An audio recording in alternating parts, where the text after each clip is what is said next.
Hi everyone, it's Rosemary Maris from Maris Art. I thought I'd show you my Alice book I've just finished. I'm so pleased with it.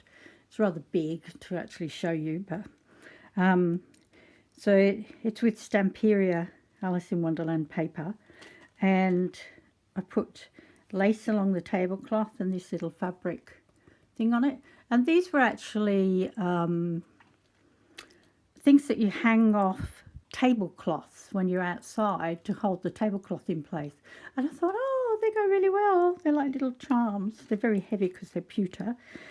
And then it's got this beautiful braid down there that's all sequins and sparkly, and underneath the semantic lace. On the back, oh, I don't know whether you can get that in focus, is a clip-off. It's held on with magnets so that when you open the book you can take this off and it doesn't get all squished. And I've done a video of how I made this, so you can step by step. And then after the video finished, I put this little teapot on the bottom of it, and it's got Alice in Wonderland from the paper. And then on the back, whoops, oh no, got it all caught up. This cloth is not very good for this, it keeps catching things. Is some doilies, because it's a tea party, of course. Some beautiful, this I've stained with some inks, and that's from the beautiful paper. Then on the side, it's got these tags with chains and these lovely charms. There's the Cheshire Cat, a little key, there's a little bottle that says drink me, there's the crown from the Queen, and then there's a mushroom and a pack of cards and a teapot and a little clock and a Mad Hatter's top hat and the little rabbit. Got all those from eBay.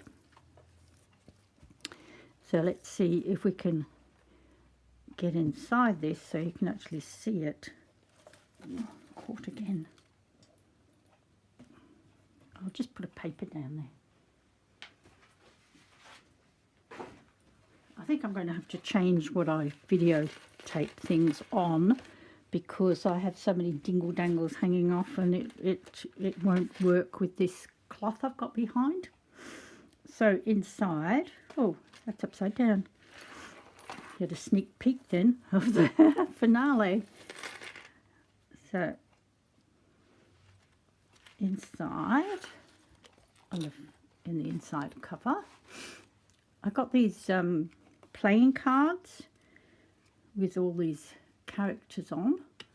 There was an exhibition here of Alice in Wonderland in the city, and I bought the last set of cards. So they go in little pockets throughout.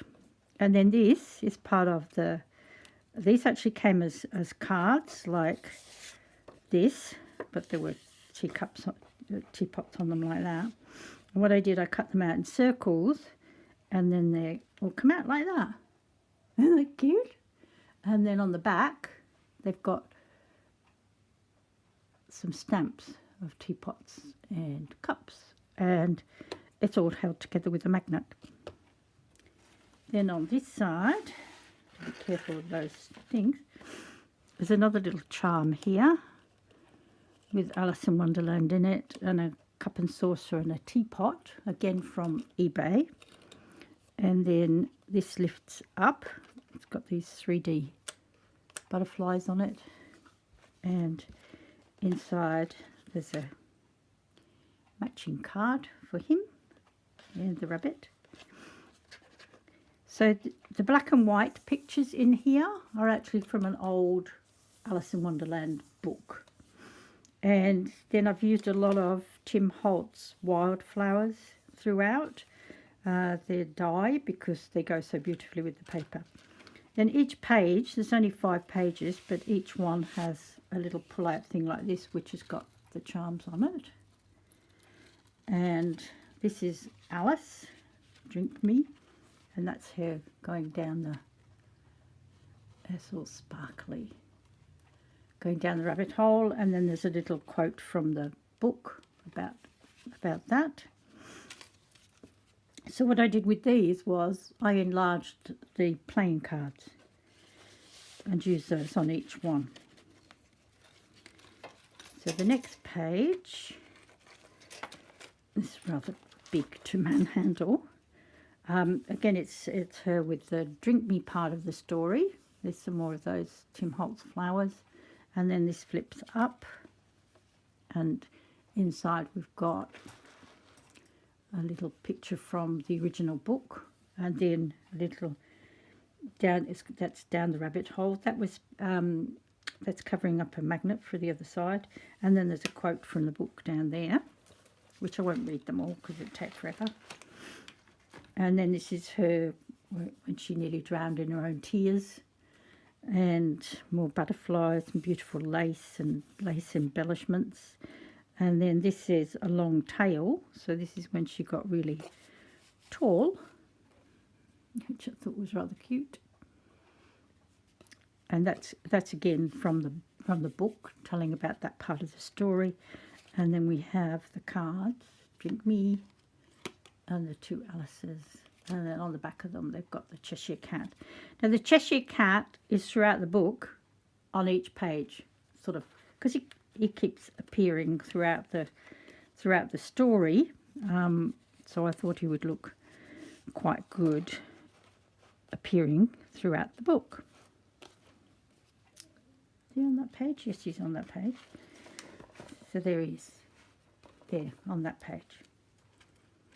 Oh, and then in this one, I can get it out, come out.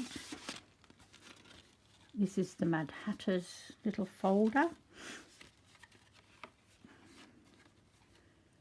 And a bit from the story, teacup.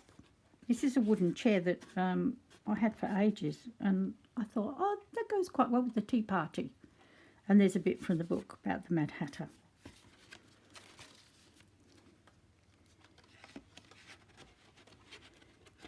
Whoops, go back in.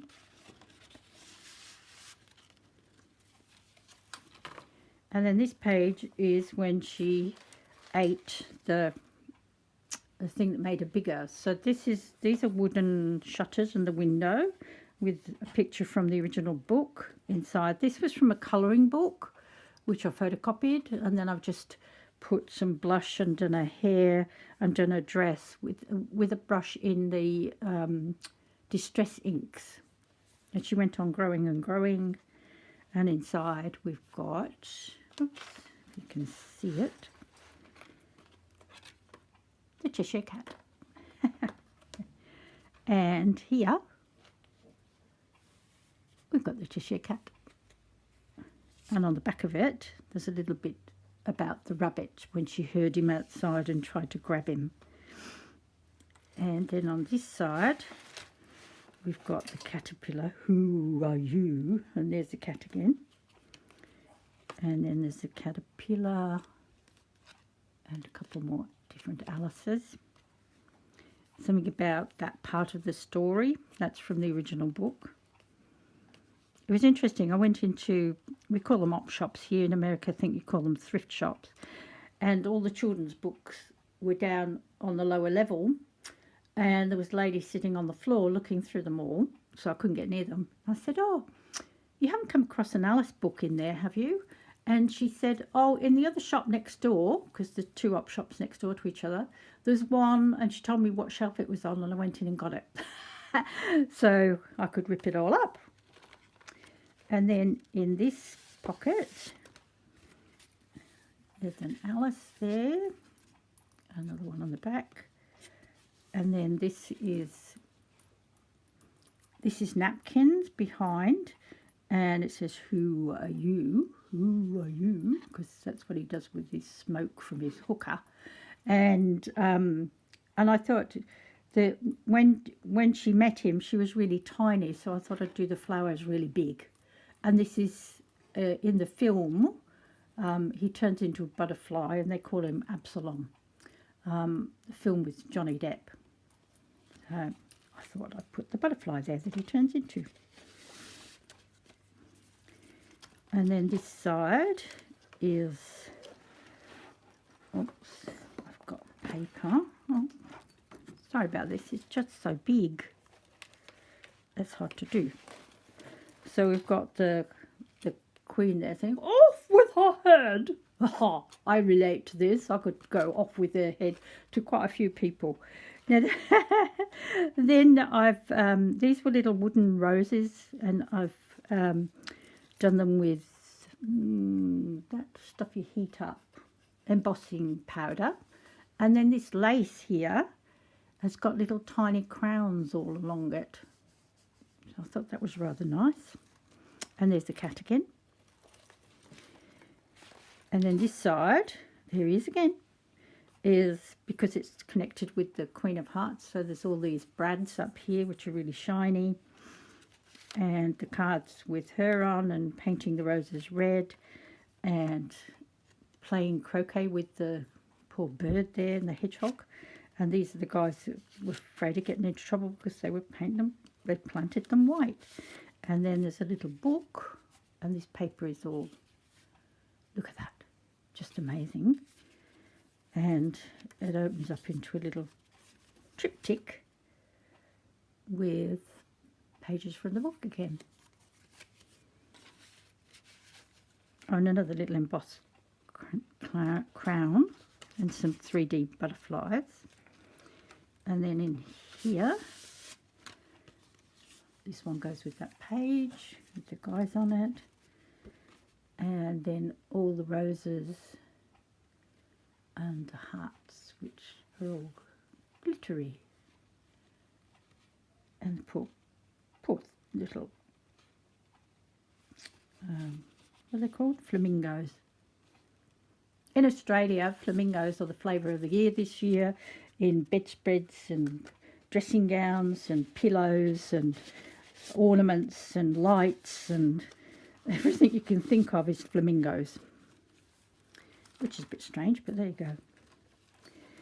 And then we have the Cheshire Cat and some of that beautiful lace. You can see where it's not so dyed there. I just did it by rubbing it over with an ink pad.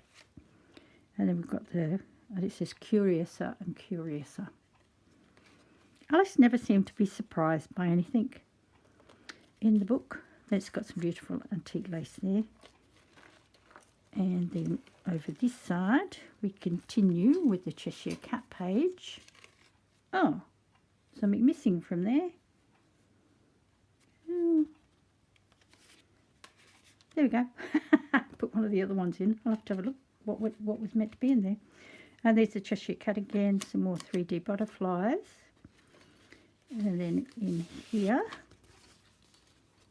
again, one of the enlarged cards and the cat, and of course the charms on here. And then inside, we've got the story of the Cheshire Cat, and this is the tissue that came, well, it didn't come with a pack, but it's the same as the pack from Stamperia. It's tissue paper.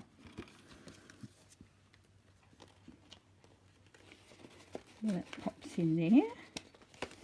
There's only 5 pages in this, but once you start doing it, it's a lot to fill up.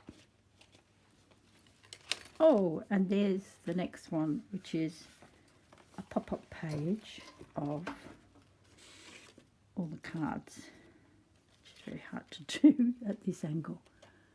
But there you go. And then it's got, on this side, it's got Alice when she tipped over the jurymen and realised that they were all playing cards. There's the cat again. And there's the king as the judge in the courtroom. And the rabbit reading out the charges. And of course, the knave of hearts who was supposed to have stolen the tarts. And that's about the white rabbit and the king of hearts. So in the book I got, it was actually a children's version of the novel. It was the real novel. But in the back of it, they had all these things about the characters. which is what I've used throughout the book. And then on this side, if I can get it without squashing all of that, there's, oh, get that in, there's a rabbit, and then there's the king of hearts, and then this, oops, go back in, and then this you have to close up quite carefully, and that's it. So I hope you got some ideas from that. Sorry it was so awkward to show you, but that's the way it is.